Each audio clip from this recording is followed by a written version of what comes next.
Below 60 అనే విషయం మర్చిపోయి 50 దాటిన అన్న విషయం మర్చిపోయి ఇక్కడ అంతా చిన్నపిల్లలు అనే విషయాన్ని గుర్తుపెట్టుకోండి. అట్లా కేవలం కేరింతలు లేవు, కూతలు లేవు. మన సాధి కింద పెట్టినప్పుడు మాత్రం మొత్తం మర్చాను ఆయన. సాధికి ఇంకోసారి మళ్ళీ ఇంటికి రాకుండా అన్ని నడిచినాయి అక్కడ.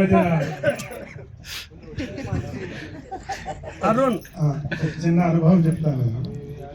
మాది ఊరు కాదు. నేను 5th క్లాస్లో మా అన్నయ్యలు అక్కడ ఇక్కడ కాలేజీలో చదువుతున్నారు కాబట్టి స్కూల్ మంచిదని ఇక్కడ అడ్మిషన్ కోసం వచ్చాను. అప్పుడు వెంకయ్య సార్ దగ్గర అడ్మిషన్ తీసుకోవాలి బయట వాళ్ళంటే మధ్యలో చాలా కష్టం అది. ఆయన 10 రోజులు అసలు లేకపోయే సీట్ ఎక్కడ ఉంది మీకు అని లాస్ట్లో మళ్ళీ బార్గెన్ చేసేవాడు. నువ్వు 5 కదా 4లో జాయిన్ కావాలి బట్టి ఫౌండేషన్ పడుతుంది. బయట స్కూల్లో సరిగ్గా చదువు రాదనే ఉద్దేశం మీద అట్లా కష్టపడిన తర్వాత అంటే ఒక 15-20 రోజులు తెప్పించుకున్నాడు మా నాన్న, నేను, మా అన్నలు ఇక్కడ. తర్వాత నాతో పాటు మా ఫ్రెండ్ శ్రీనివాస్ రెడ్డి, ఆయన 9th వచ్చినాడు. ఆయనకి ఇంకా ఎక్కువ అసలు కలవనే అయిపోయేది. 9th ప్రార్థన అయిపోయిన వెంబడి ఆయన నిలబడి కట్ట తీసుకొని మనం అంతా క్లాస్లోకి వెళ్తుంటే ఆయన కూడా వచ్చేసి ఆయన వెంబడి సార్ సీట్ అంటే లేదు పోయండి. మొత్తం మీద కష్టపడి ఇక్కడ సీట్ సంపాదించుకున్నాను. జనరల్గా బయట నుంచి వచ్చిన తర్వాత ఆల్రెడీ ఉన్న స్టూడెంట్స్ ఉంటారు కదా, వాళ్ళంతా తొందర కలుపుకోరు. నేను ఫస్ట్ B6 చేశాను. ఈ కొంచెం గౌడు వీళ్ళంతా కొంచెం దగ్గర తీసి అంటే కొత్తగా వచ్చినాయి. ఇప్పుడు మామూలుగా చూస్తాం కదా బయట జంతువులు కూడా కొత్త జంతువు వచ్చేస్తే కొంచెం దూరం పెట్టడానికి ట్రై చేస్తాం. కొంచెం మెల్లగా టైం పడుతుంది మనకి వాళ్ళతో పాటు కలవడానికి. అట్లా అనుభవాలు. మళ్ళీ ఎందుకు B సెక్షన్ నుంచి A సెక్షన్ మార్చినట్టు తెలియదు. 6th క్లాస్కి వచ్చే వరకు A సెక్షన్ మార్చారు. అప్పుడు రాజేష్ సార్ ఉండే మ్యాథమెటిక్స్ చెప్పేది. అంటే ఎంతమంది గుర్తుందో తెలియదు నాకు.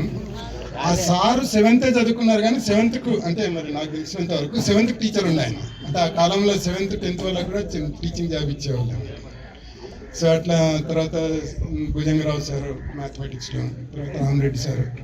ఒకసారి రామరెడ్డి సార్ క్లాస్లో నేను రాము అని ఉండేవాళ్ళం. జనరల్గా మేము గొడవ పెట్టుకోకపోయేవాళ్ళము, బాగానే చదివేవాళ్ళం.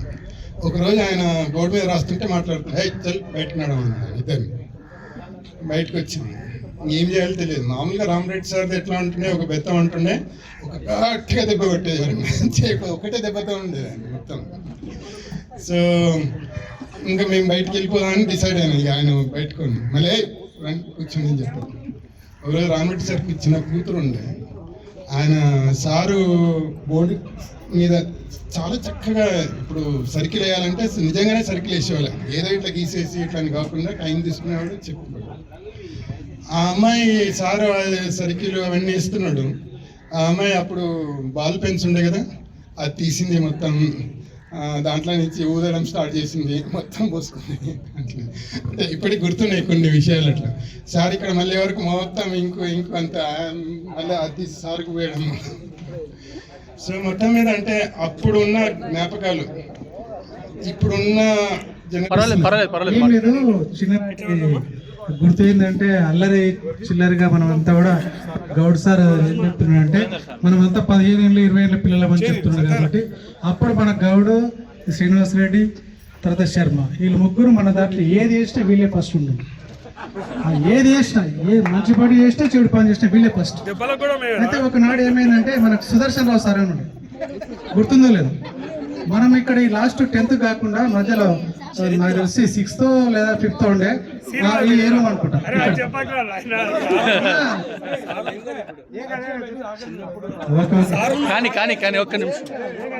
షేర్ చేసుకుంటున్నాం అంతేం లేదు. అయితే ఏదో చిన్న తుండర్ పని చేసిండు. ఎవడు ఈ ముగ్గురు ఇట్లా ఎవరెవరు చేసి నాకైతే తెలియదు. మీరు కన్ఫర్మ్ చేస్తే ఆ చేసినందుకు ఏమైంది, క్లాస్ మొత్తం అందరినీ దెబ్బలు కొట్టి వీడు చెప్తుంటే కొడుకు నిన్నదంతండి మేము చెప్తాంటే నిన్ను బయటికి వెళ్ళకదాం మనల్ని బెదిరించింది. సో ఆ రకంగా ఏమైందంటే ఇట్లా ఈ పనులు చేసి మమ్మల్ని అందరినీ తల్లి వినిపించేది, పనులు చేసేది. నాకు ఇంకొకటి ట్యూషన్స్ చెప్పేది. నేను అన్నట్టే ఒకసారి దగ్గరికి పోతే బిడ్డ అన్నీ కామన్ ఇవాళ సరే ఉండని. అయితే ఏం చేసేది గౌడన శ్రీనివాస్ ఏం చేసింది చెప్పలేదు. అవే మీరు ఐదో తరగతిలో శ్రీనివాసుడు ఏం చేశాడు అంటే సుదర్శన్ సార్ ఊరికే కొడతాడని కుర్చీకి కిందికి వెళ్ళి ఒక గుండు పోయి 3 రోజులు కొట్టింది. ఎవరు చెప్పరా అంటే క్లాసులో జర భయపడి ఎవరు చెప్పలే, అందరినీ కొట్టించాడు 3 రోజులు. అది జీవితంలో మర్చిపోలేదు సంగతి. ఎందుకోసమే చెప్తున్నా గౌడు నేను. ఎల్లిపాయ బాంబులు ఇంకో విషయం ఏంటంటే ఏ సెక్షన్ కాబట్టి మీకు తెలియదు ఏ సెక్షన్. ట్యూషన్స్ పోయేది మీరు ఏ సెక్షన్? ఈ గౌడు ఈ రెడ్డి గారు ఇద్దరు ఏం చేసేదంటే ఇక ఫస్ట్ జాబులు ప్రశ్నలు ఆన్సర్స్ ఉంటాయి కదా, ఇప్పుడు వీళ్ళకి ముందే తెలుసు. క్వశ్చన్స్ రాసుకునేది జాబులు అందులో రాసుకొని వచ్చేసేది మంత్లీ టెస్ట్ లా. అది తీసుకొని వచ్చి ఆ నెంబడే నేను ఉంటుండే అక్కడ చూపెట్టాడే బాబాయ్ మీకేం చూపిస్తాను. వాడికి ఎక్కువ మార్కులు వస్తే నాకేం తక్కువ వస్తుంది.